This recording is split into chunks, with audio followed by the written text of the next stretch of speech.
On behalf of the General Assembly, I have the honor to welcome to the United Nations His Excellency Mr. Hakainde Hichilema, President of the Republic of Zambia, and to invite him to address the Assembly. Your Excellency, Mr. Abdullah Shahid, President of the 76th Session of the United Nations General Assembly. Your Excellency, Mr. Antonio Guterres, Secretary General of the United Nations. Your Excellencies, Head of State and Government, distinguished ladies and gentlemen, I wish to begin by congratulating Your Excellency, Mr. Abdullah Shahid, on your election as President of the 76th Session of the United Nations General Assembly. I am confident that your wealth of knowledge and vast experience in multilateral issues will lead to a successful discharge of the important responsibilities of the Assembly throughout this session. Zambia stands to work with you as you execute your mandate in presiding over the matters of this session. To the outgoing President, His Excellency Mr. Volkan Bozkır, I wish to convey Zambia's appreciation for your commendable service to the United Nations family during the 75th session. Mr. President, I have the distinct honor to deliver my maiden speech as the 7th President of the Republic of Zambia, following the electoral victory of our United Party for National Development, UPND, in the presidential and general elections that were held on the 12th of August 2021. I am pleased to inform this august House that the people of Zambia, the Republic of the People of Zambia, once again rose to the occasion to usher in a new government through a peaceful election. This has enabled Zambia to further consolidate our democratic credentials, which serves as an inspiration to the African continent, where the outcome of our election was determined by those who vote and not those who count votes. Very important. We are therefore proud to provide leadership in our country where people aspire for a free and just society and where they aspire for their voices to be heard. Mr. President, we were able to achieve this political transformation even at a time when Zambia was grappling with the COVID-19 pandemic and in the midst of deep sorrow following the passing on of our founding father and first Republican President, Dr. Kenneth David Kaunda. I therefore wish to take this opportunity on behalf of the people of Zambia to pay tribute to this icon leader who was fondly known in our country and elsewhere as KK. It is without doubt that the last remaining stalwart of liberation struggles has left an indelible mark on humanity. Dr. Kaunda's principles, values, contributions towards the ideals of emancipation and independence did not only spread across the African continent, but across the entire globe. His untold devotion to peace and unity laid the very foundation for Zambia's stature as a beacon of peace, not only in Southern Africa, but on the African continent as a whole. The Zambian government will therefore build upon KK's profound legacy to live in peace and harmony with one another. As we work towards this year's theme, let us remember the important lessons that Dr. Kaunda taught us, especially as we work towards revitalizing the UN system. Mr. President, the COVID-19 pandemic has had a far-reaching social economic impact globally, including disturbing trade flows, supply chains, and various economic activities on our continent in the world. In addition to loss of lives, the pandemic increased poverty levels through job losses, stressed healthcare systems, and worse still, the delivery of education to learners. Disruption to the education systems, particularly in developing countries, was in part due to inadequate information, communication, and technology, ICT facilities within our countries. In response to the pandemic, Zambia has developed a national preparedness and response plan for COVID-19, which has been used to guide the implementation of mitigation measures for the pandemic. The vaccine program forms an integral part of the response plan in our country.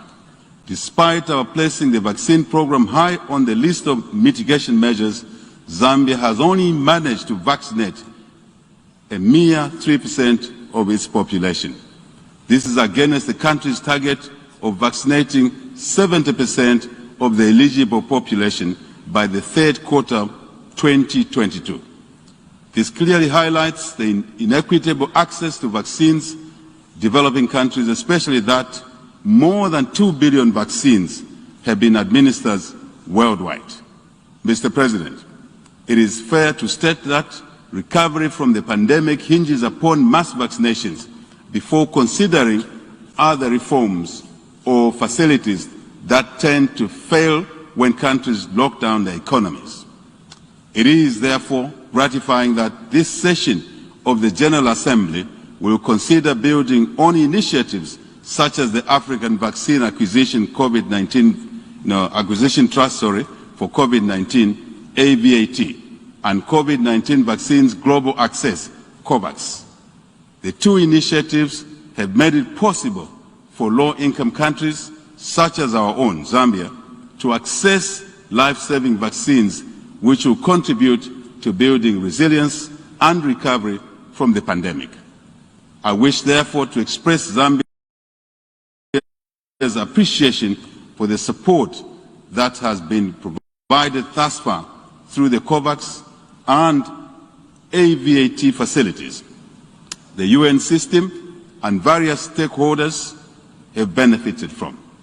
To further guarantee resilience, we call for the concerted and enhanced global efforts towards promoting investments, particularly in local manufacturing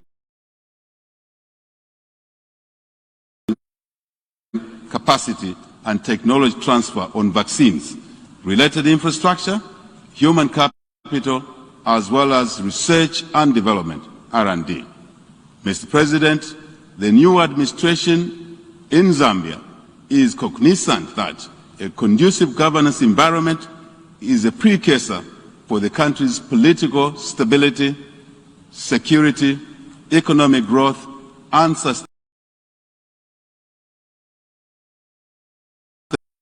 development. It also fosters enhanced transparency, accountability, and consultative dialogue. Very important. With this realization, our administration will work towards strengthening of oversight, governance institutions, and ensure the independence and autonomy of the three arms of government, particularly the legislature and the judiciary.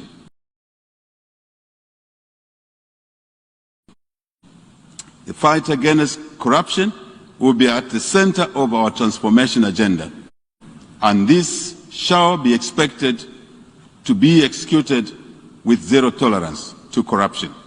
Zero tolerance to corruption. We shall also promote free media and an active civil society, as they are critical in upholding checks and balances, human rights, liberties, and freedoms.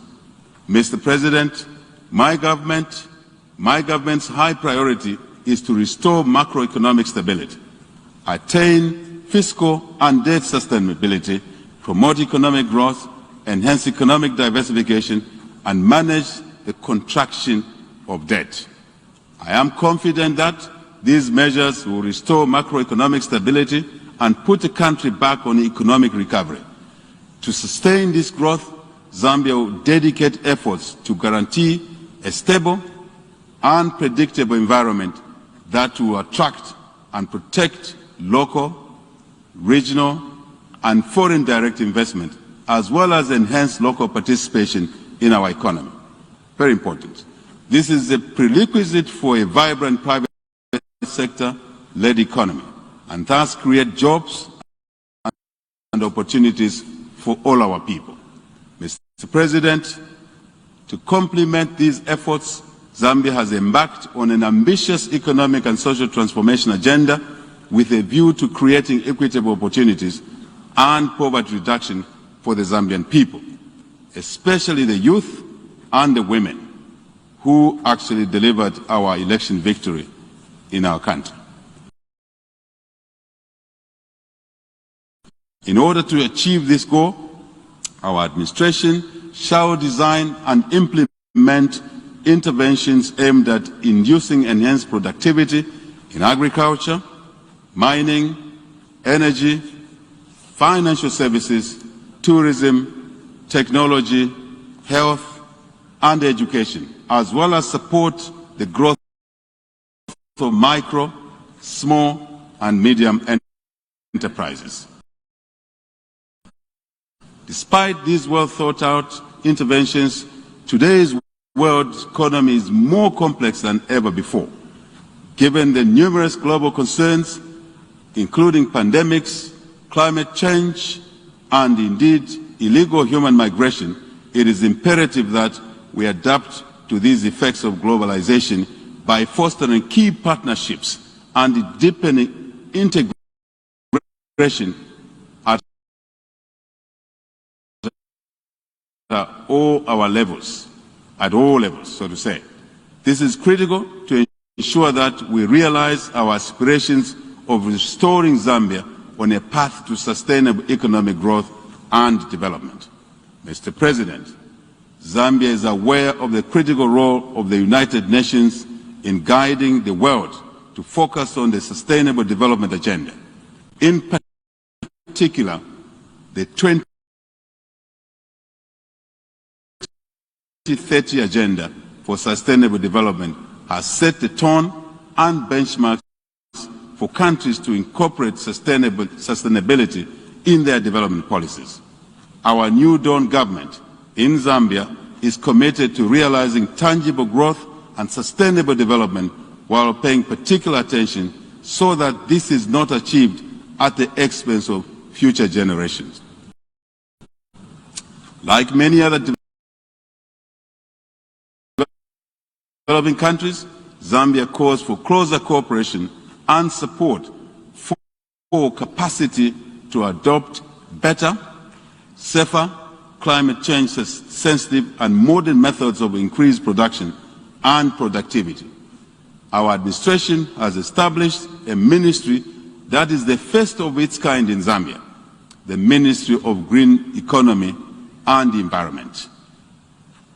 To address this, among other important issues concerning environmental sustainability, it became important for us to establish this new ministry. This will be crucial to build the ability for implementing climate-positive actions in our country. Mr. President, I'm drawn to the prophetic inscription on the wall of the United Nations Plaza, and I quote, "They shall beat their swords to plowshares, and their spears into pruning hooks. Nation shall not lift up a sword against nation, neither shall they learn war any more." Isaiah 2, verses 4 to 5. End of quote. These words, Mr. President, serve as a reminder to the United Nations to work towards global peace and international cooperation. Though we have made leaps and bounds in the area of peace, security and stability, there remains pockets of conflict in many regions of the world where guns have not been silenced up to now. The silencing of guns, therefore, goes beyond addressing conventional warfare, but also in addressing new emerging threats of our century, which include challenges of extremism and international terrorism, cybercrime, asymmetric warfare, proliferation of non-conventional weapons, and organized crime.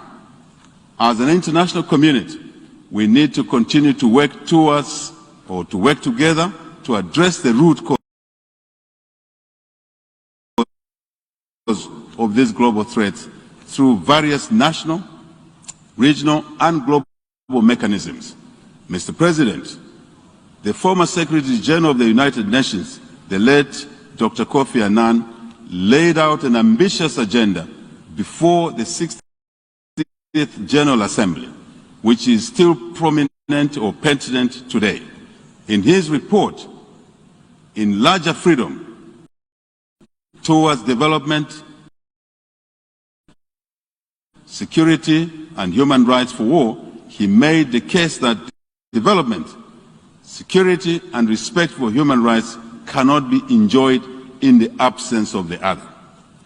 These are indispensable realities of a well-functioning nation and international system.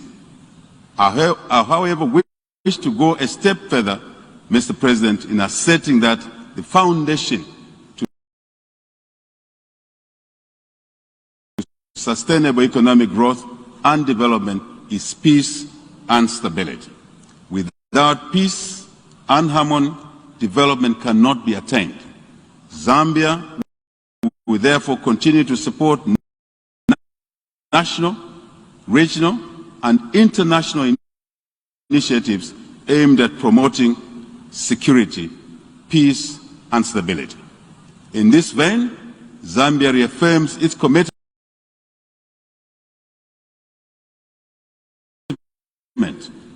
to play an active role in the SADC mission in Mozambique aimed at restoring peace to the Cabo Delgado province of our country, In addition, Zambia remains committed to the cause of the Lusaka Master Roadmap to silence guns in Africa, an initiative being implemented by all African Union AU member states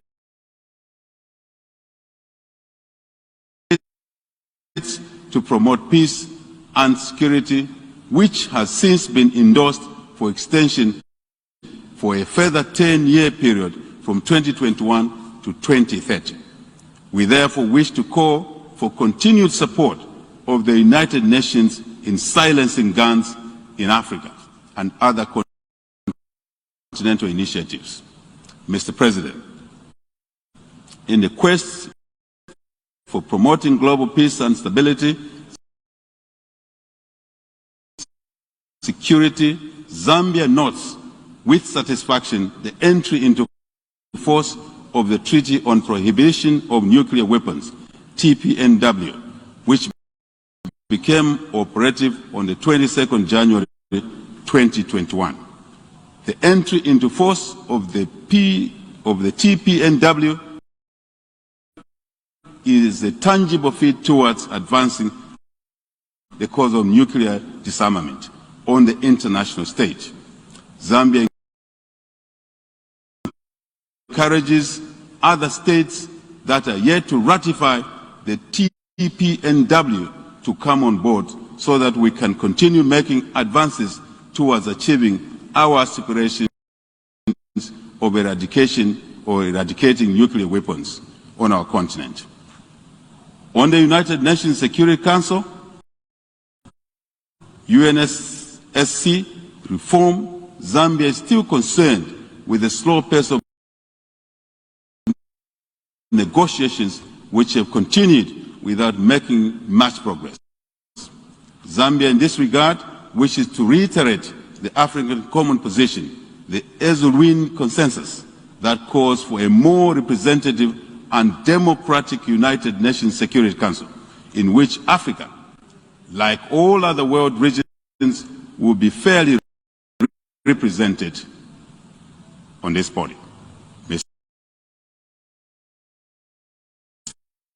President, the call for gender equality is now a century-old struggle for women to participate equally with men in society as a whole. Despite realization that women's full and effective participation in all areas of life results in prosperity, women are still, however, involved less in public life and decision-making. It is important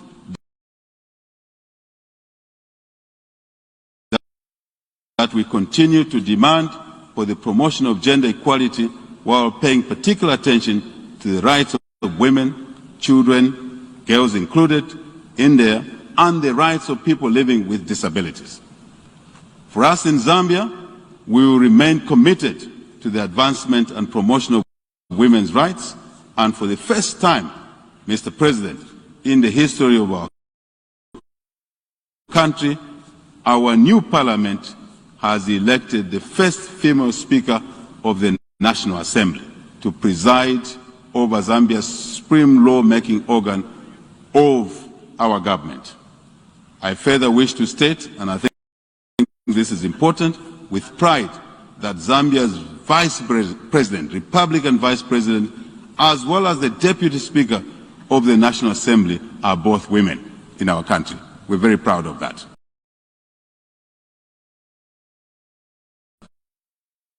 Consistent with our commitment, Zambia is implementing various initiatives designed to harmonize the development, programming, and indeed implementation of economic empowerment efforts targeting women and the youth across the country. In doing all of this, our aim is to eliminate hunger and rural poverty. As we know, these vices are said to have affected of women and children.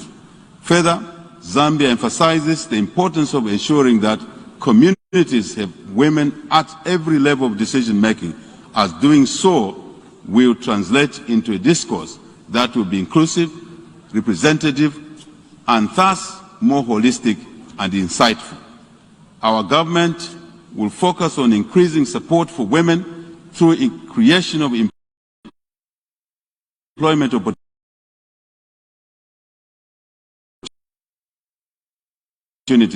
and entrepreneurship programs, amongst others. We will also focus on increasing access to secondary education for adolescent girls from impoverished households through financial aid and grant schemes. Mr. President, I wish to stress that the government of the Republic of Zambia will remain committed to economic diplomacy and multilateralism.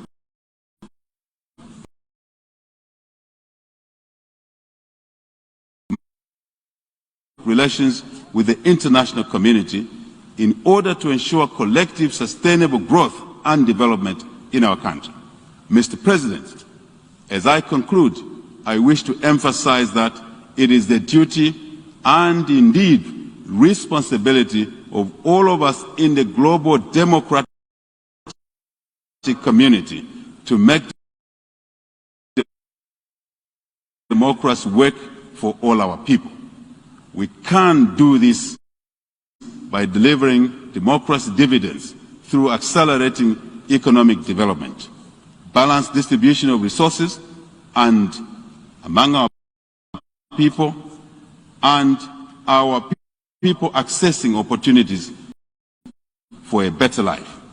This is what will make democracy attractive to our people in our individual countries. This is what will make democracy sustainable and keep away autocratic and heavy-handed alternatives from leadership in our countries. It's very important.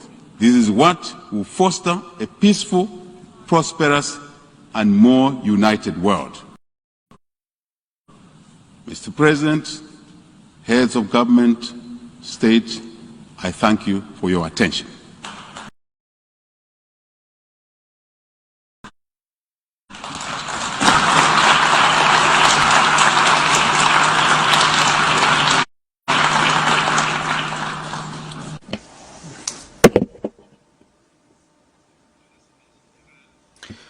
On behalf of the General Assembly, I want to thank the President of the Republic of Zambia for the statement that he has just pronounced. I would like to ask protocol to escort His Excellency.